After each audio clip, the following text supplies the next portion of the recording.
Hello, Acho. Let's read the given question. The question says 1 mega electron volt positron encounters 1 mega electron volt electron traveling in opposite direction. What is the wavelength of photon produced given rest mass energy of electron or positron as 0.1512 mega electron volt and Planck constant, that is h 6.62 10 raised to minus 34 joule second. So to understand the given question, we must understand about the Einstein equation of relation between energy and mass. Right, before that we need to have an idea of relativistic kinetic energy. So kinetic energy, relativistic equation of kinetic energy, it is given by k equals to mc square upon under root 1 minus v square upon c square, जो कि हमने पढ़ा हुआ है. This relation is known as the rest mass, right, और the rest mass energy minus of m c square. So ये expression से we can see kinetic energy is the sum of total energy. This is this mc square upon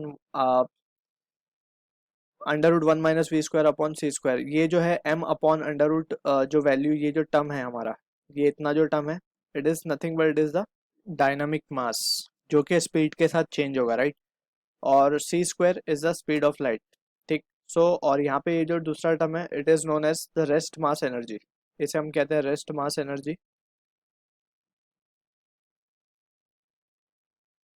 ठीक है. So from this equation अगर हम बात करें, and this is the total energy. ठीक है, total energy associated, because velocity के ऊपर मास डिपेंड करता है. जैसे जैसे वेलोसिटी इंक्रीज होती है मास बढ़ता जाता है, right, that we know already.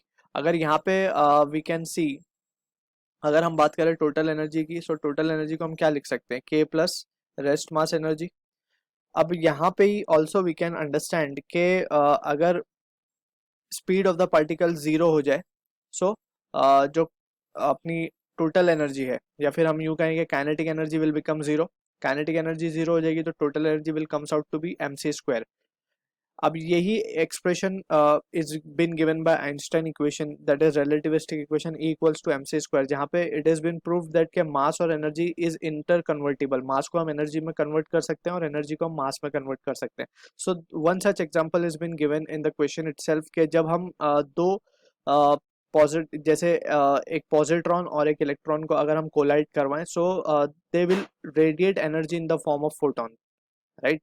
और अगर इसका रिवर्स देखें, सो रिवर्स में क्या होता है, in that in the first case mass are getting converted into energy, and in the second case we can consider energy is getting converted into mass. So experimental results have shown that के energy और mass interconvertible है.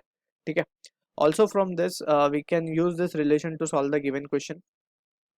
Furthermore we need to understand about the positron. So positron एक basically anti electron होता है. Anti electron जिसको हम denote करते हैं +1 और 0 से. This is the notation for positron which is anti matter या फिर एंटी इलेक्ट्रॉन भी हम इसे कहते हैं. ठीक है. So let's begin with the solution part now. So हम क्या कह सकते हैं, जो टोटल एनर्जी है उसको हम क्या लिख सकते हैं, kinetic energy plus m c square. अब ये दो चीज की एनर्जी होगी हमारे पास. First we will write the energy for positron. So energy for positron हम क्या लिखेंगे, kinetic energy it is having 1 mega electron volt, so 1 plus rest mass energy is been given as 0.512 mega electron volt. So इसके पास जो energy आएगी total वो आ जाएगी 1.512 mega electron volt. ठीक है. अब हम बात करते हैं इलेक्ट्रॉन की. सिमिलरली इलेक्ट्रॉन के पास भी इतनी ही एनर्जी आएगी क्योंकि वो भी 1 मेगा इलेक्ट्रॉन वोल्ट से स्पीड में चल रहा था और उसके पास रेस्ट मास एनर्जी 0.152 है. So it will again comes out to be this. अब हमसे पूछा जा रहा है, we are interested in calculating the wavelength. So wavelength के लिए we know energy of photon is nothing but it is h into nu, h into frequency, और इसे हम लिख सकते हैं H C over lambda since nu is c by lambda. ठीक है. So from here we can से lambda will be equals to H C upon E. So we will take the value of E as to be total energy. क्या होगी, इन दोनों का sum होगी.